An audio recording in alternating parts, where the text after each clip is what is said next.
Fala, nação rubro-negra, trago para vocês aí a notícia aí do Cebolinha indo para o Grêmio no próximo ano de 2026. Flamengo não estuda a renovação do jogador e o jogador tem interesse de voltar para o Grêmio. Também trago notícia também a preparação do Flamengo para o jogo de amanhã contra o Estudiantes na Libertadores, nas quartas de finais. Jorginho ainda é dúvida para o jogo de amanhã. Então é isso, deixe seu like, se inscreva no canal e nos fortaleça cada vez mais. Então vamos para o vídeo. Brasileiros, não é? O Flamengo se prepara para enfrentar o Estudiantes da Argentina e se prepara muito bem. Mengão tá com tudo e tem gente que vai ter boas recordações desse duelo. Tô falando do goleiro Rossi.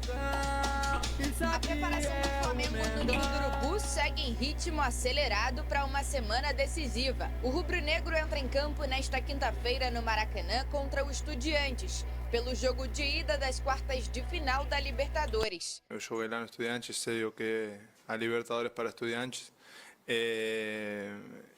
Sabemos que não tem jogo fácil na Libertadores, não tem, seja na Argentina, seja na Venezuela, no Equador, no país que seja. Sabemos da dificuldade de cada jogo. O Flamengo chega para o confronto com a melhor defesa da Libertadores, com apenas 3 gols sofridos. No Campeonato Brasileiro, o cenário se repete. O time também é o menos vazado, com 10 gols contra. Além da melhor defesa do Campeonato Brasileiro, a gente também tem a melhor defesa da Libertadores. Somos o time que menos gols sofreu na quantidade de jogos que a gente leva. E isso também é parte da equipe inteira, né? A gente tem uma ideia do jogo que a gente começa a nossa pressão lá na frente, é muito difícil chegar ao nosso gol. O elenco sabe da importância de construir um bom resultado dentro de casa. E depois de ter 6 desfalques contra o Juventude no último domingo pelo Brasileirão, o Flamengo tem reforços importantes para o jogo de amanhã. Bruno Henrique está de volta. O atacante foi poupado em Caxias do Sul para controle de carga após sentir dores na posterior da coxa esquerda. Léo Ortiz, que cumpriu suspensão na partida de domingo, também fica à disposição de Felipe Luiz. O lateral direito Varela, que voltou da seleção uruguaia com um quadro de pubalgia, participa parcialmente dos treinos com o grupo e tem chances de ser relacionado. Já o lateral Alexandro segue em recuperação de uma lesão na panturrilha. Quem também trata um edema na coxa esquerda com a fisioterapia é o meio-campista Jorginho.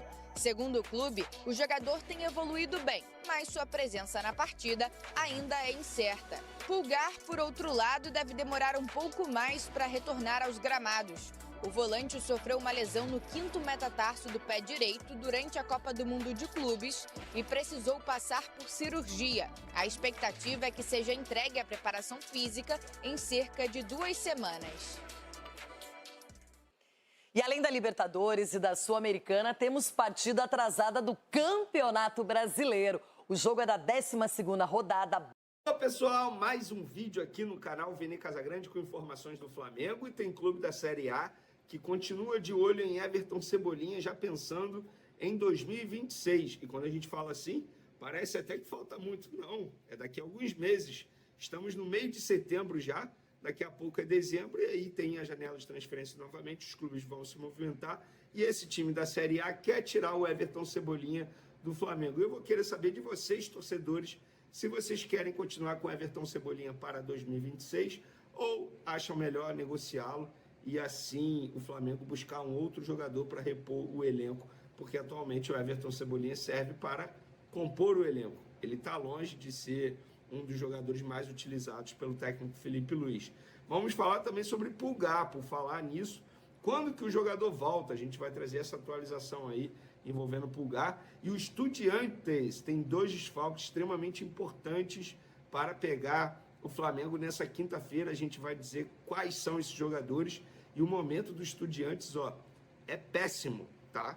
Eu vou trazer aqui alguns números para vocês verem. O Flamengo é muito favorito.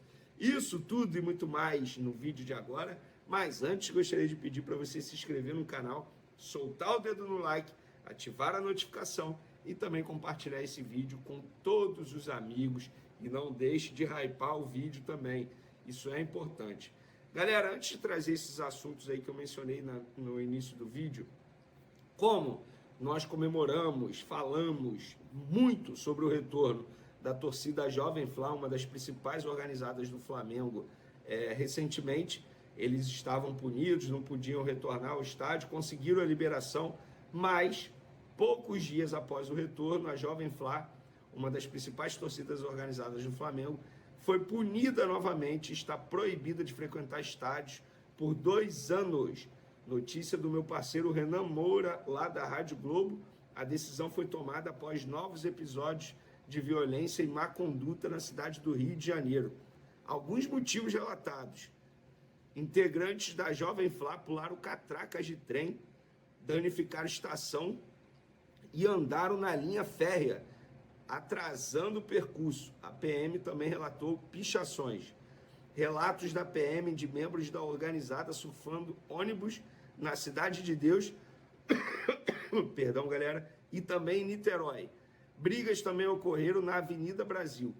Um dos membros da torcida organizada urinou em um blindado da PM e disse nas redes sociais: hoje eu quero arrumar problema. Tem também aqui um comerciante teve mercadoria roubada no setor norte, 2 caixas de cerveja e 2 de refrigerante. E para finalizar, o BEP também apontou a agressão sofrida por torcedores do Vasco em um bar em Copacabana. Repito, informações aí do parceiro Renan Moura, lá da Rádio Globo. Falando agora sobre o Estudiantes, time argentino que enfrenta o Flamengo nessa quinta-feira, jogo de ida pelas quartas de final da Libertadores, jogo no Maracanã. Inclusive, esse jogo está ingresso esgotado. A diretoria acredita em mais de 69 mil pessoas presentes, contando camarote, enfim, cortesia, isso tudo, ingresso para parceiros. Então, a diretoria acredita em mais de 69 mil pessoas presentes lá no Maracanã. E o momento dos Estudiantes não é nada bom, muito pelo contrário. Nos últimos 5 jogos, 3 derrotas, 1 empate e apenas 1 vitória.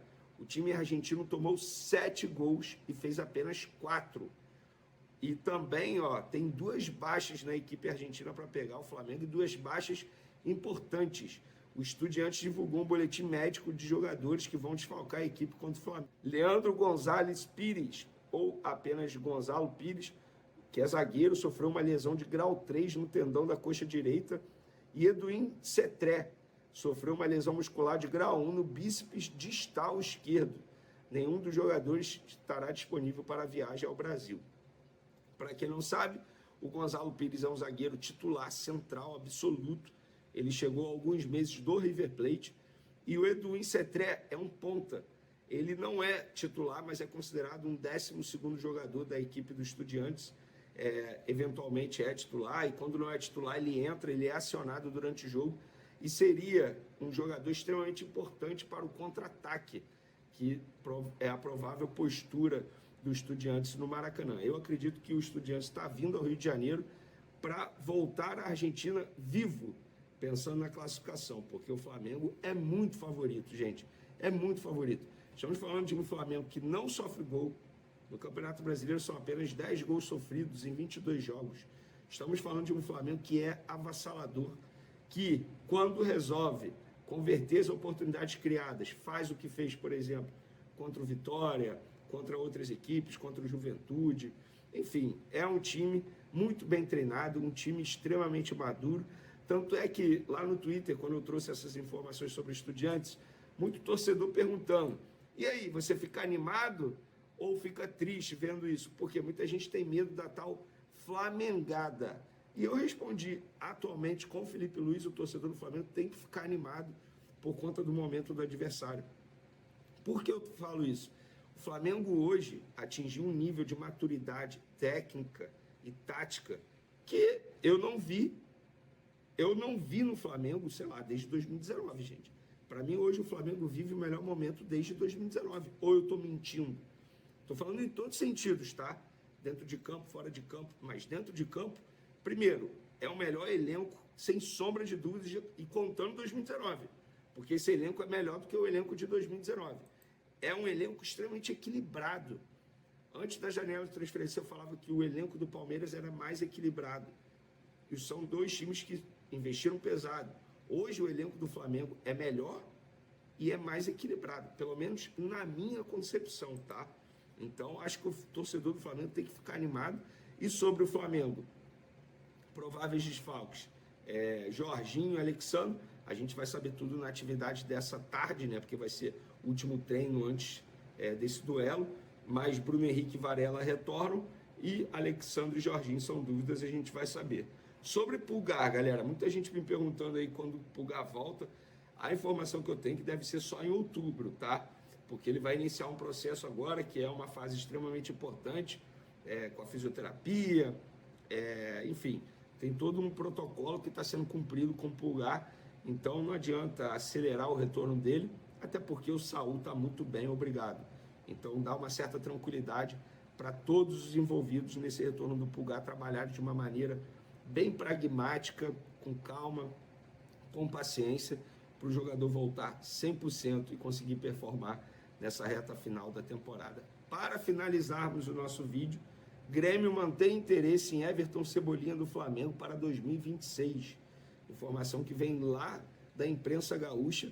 Marcelo Marques, próximo presidente do Tricolor, gosta muito do atacante. Cebolinha também vê com bons olhos um retorno ao Grêmio. No entanto, a questão financeira segue sendo o principal entrave para o clube gaúcho conseguir tirar o atleta do Flamengo.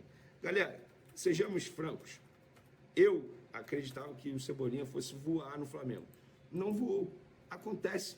Não foi por falta de tentativa e vontade do jogador, foram vários fatores. O contrato dele é até dezembro de 2026.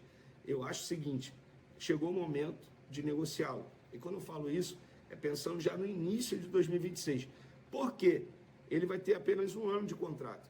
A partir do meio de 2026, ele pode assinar o pré-contrato e sair de graça do Flamengo.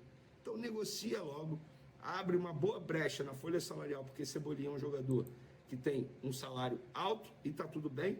Ele veio como uma contratação de peso, custando quase 100 milhões de reais aos cofres do Flamengo, a gente vai lembrar disso. Depois de uma boa passagem pelo Grêmio, chegou ao Benfica, não conseguiu render tanto, foi um dos destaques da seleção brasileira em Copa América, mas não rendeu no Flamengo e está tudo bem, sofreu com problemas físicos. Então chegou o momento de negociá-lo. Eu acho até que já deveria ter negociá-lo nessa janela de transferência que passou, mas agora, tudo bem, ele agrega da maneira que pode agregar nessa reta final de 2025 e em 2026 o Flamengo já pensa aí numa saída dele para negociá-lo. Pelo menos é a minha visão, o que eu faria se eu fosse dirigente e até mesmo se eu fosse treinador do Flamengo, pensando aí em 2026. Mas é aquilo também, a gente não sabe nem como é que vai ser com o Felipe Luiz ainda, é uma incógnita, gente. Embora eu esteja torcendo para ele renovar, mas o contrato dele é até dezembro também. Ele pode não renovar, a gente está falando de futebol. No futebol tudo pode acontecer. Mas, pelo menos eu dei minha opinião aí sobre o Everton Cebolinha e eu quero saber de vocês. Vocês acham que o Flamengo tem que negociá-lo ou não? Tem que ficar com ele e até uma renovação de contrato, porque o contrato dele está chegando ao fim. Quero saber a opinião de vocês. Podem comentar à vontade. Então é isso, galera. Se inscreva no canal, deixe o like. Então, aguarde as próximas notícias do nosso Megão. Então, tamo junto. Até a próxima.